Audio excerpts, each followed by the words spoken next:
Good morning. I'm going to be walking with my bicycle on my hand here. I'm here in this area, and I like this place. It's kind of like a dry creek bed here, as you can see. And after the rainy season, there's still some puddles with water and lots of little frogs. And that's a very nice place where I like to just go sometimes. And so I also like to just walk around and instead of riding my bicycle. But to get to this place I had to cover some distance, so the bicycle has served me well. And I am now going to talk a little bit about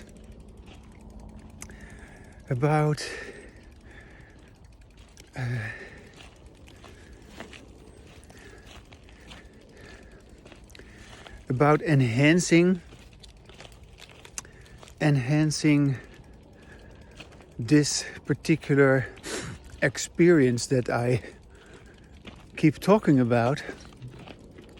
And because I've told you about my embodied language, and so I am always again elaborating on my embodied language. But in this case, I want to pay specific attention to the elaboration, or the continuation, the multiplication, the replication of my wonderful experience that I'm having. And the way I do this is with my sound. And of course, it is not a matter of that I do this, it's just like it happens. It happens because of my sound. And it can happen because of my sound. And it wouldn't be possible, it wouldn't happen if I had a different sound. And so that is what I want you, or want myself, of course, because when I talk with you, I'm just talking with myself on this video. That's what I want myself to stay with somehow, to bring extra attention to. And it seems to me that is a good thing to do, to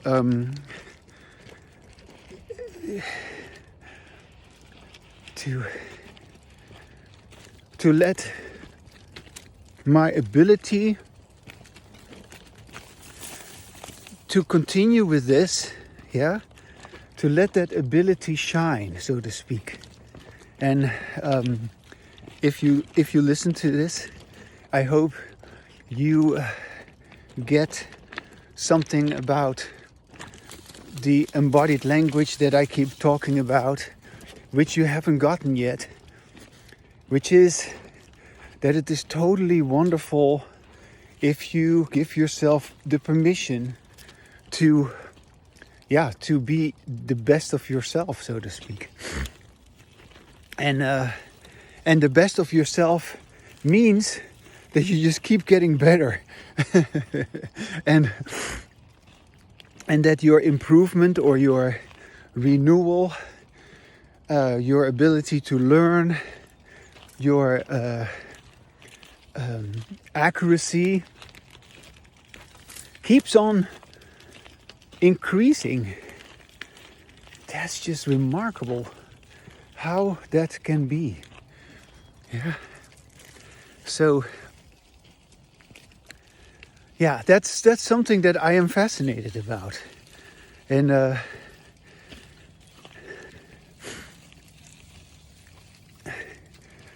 I remember from the very beginning, when I first began to listen to myself. This is a very narrow path, and I have to also push my bicycle on this little trail here, so it's sometimes a little challenging. But I remember when I first started to listen to myself, I just could not believe that this is possible, that it would be so simple to just carry on with my own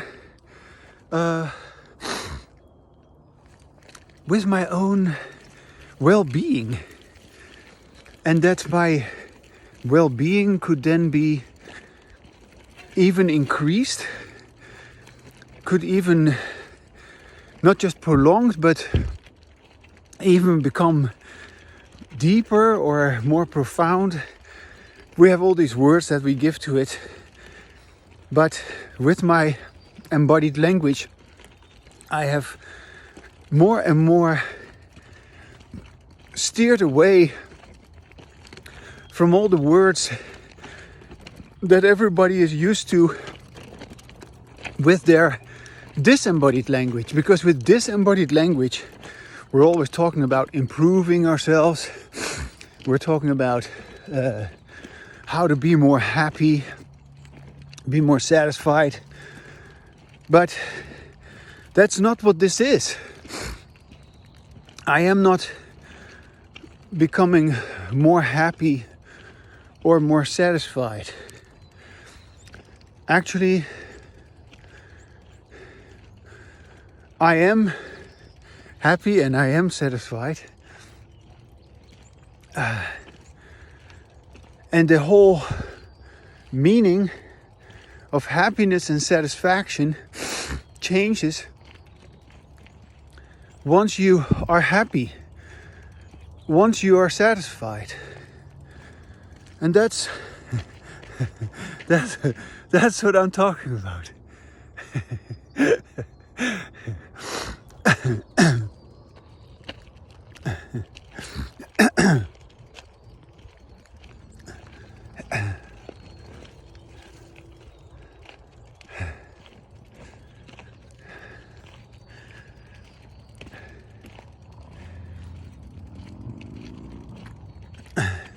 And when I say that, what I just said, the meaning changes. I simply, actually, I am referring to the fact that your embodied language just disappears and your experience disappears. So in that sense, meaning disappears and there's no new meaning that replaces it. And there's no meaninglessness, or there's nothing meaningless.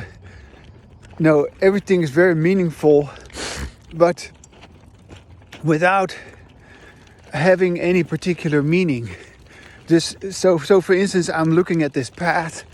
Yeah, this path with the rocks. A rocky path, you can see it. And yeah, what is the meaning of these rocks? They're just there.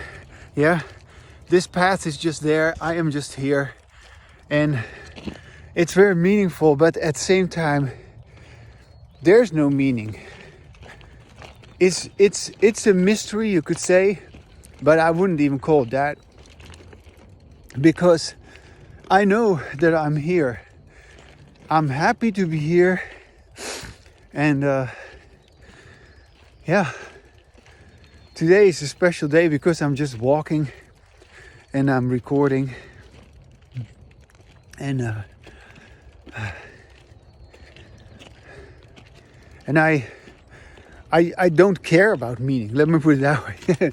So you see, from a disembodied language perspective, you always care about meaning. But who cares about meaning when you have embodied language?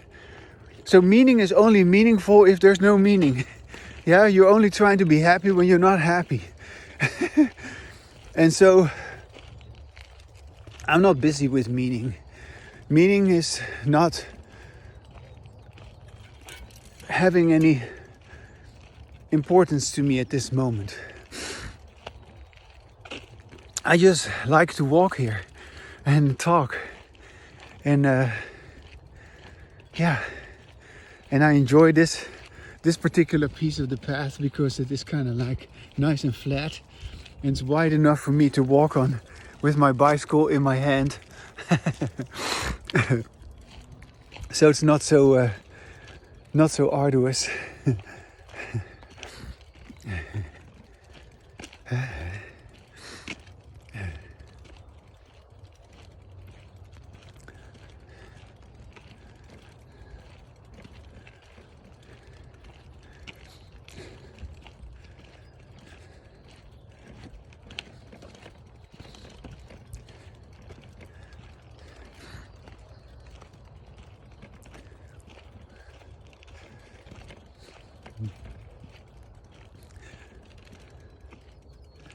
Here comes a jogger.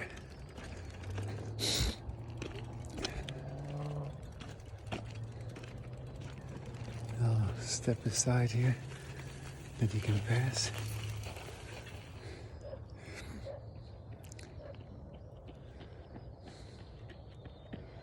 Yeah.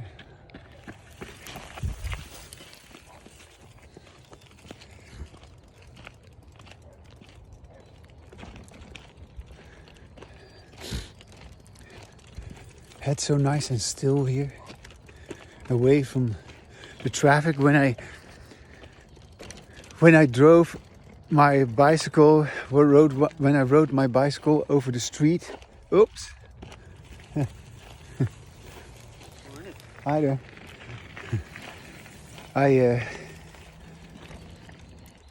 There were a lot of cars, and I kind of like it that. I kind of like it that over here, as I was just saying, that it is nice and quiet, and there's another bicyclist who are riding his bicycle over this path, a mountain biker. Yeah, but okay, everybody likes to go here because it is a nice and quiet spot here. Wow, gotta be careful not to fall off the edge here.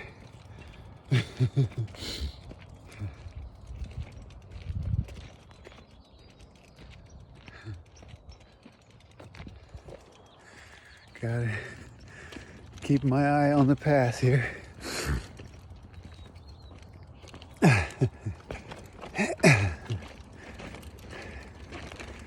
So yeah, no, before I got here, everything is really busy, and that is another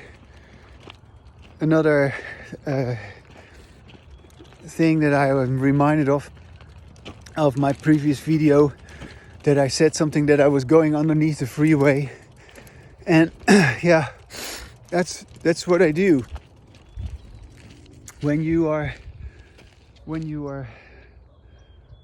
going into your embodied language. Then you are basically, yeah, you really move yourself away from all the noise, from all the busyness, from all the crowdedness.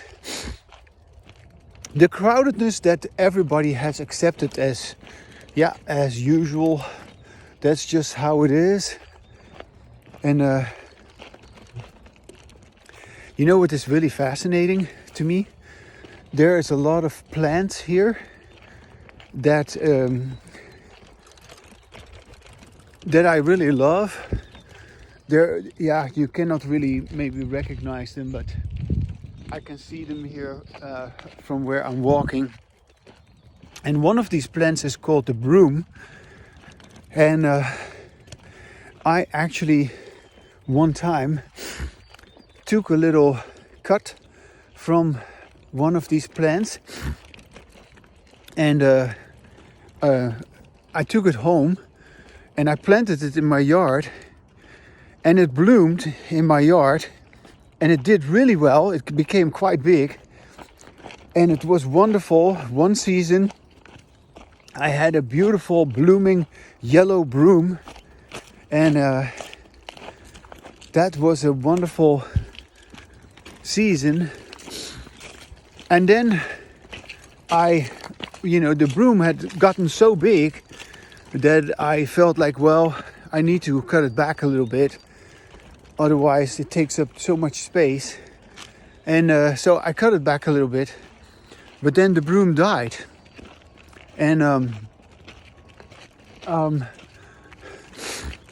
the broom died. But now that I'm walking here, I see all these brooms here. All these brooms that are here, they all have died.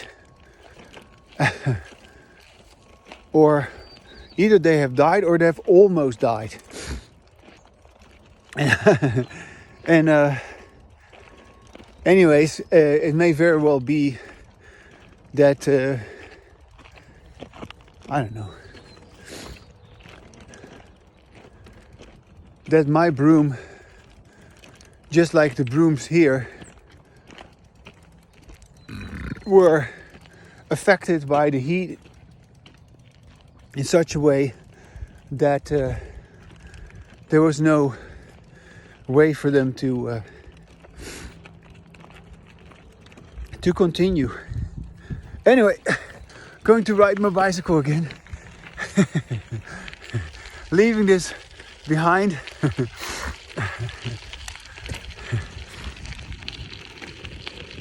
Yeah.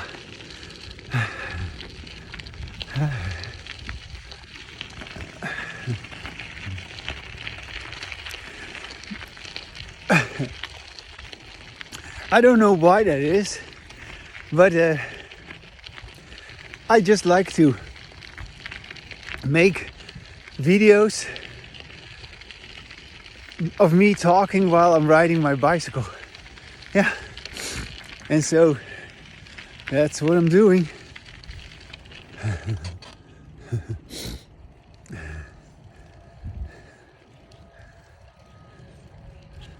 Good morning. Okay.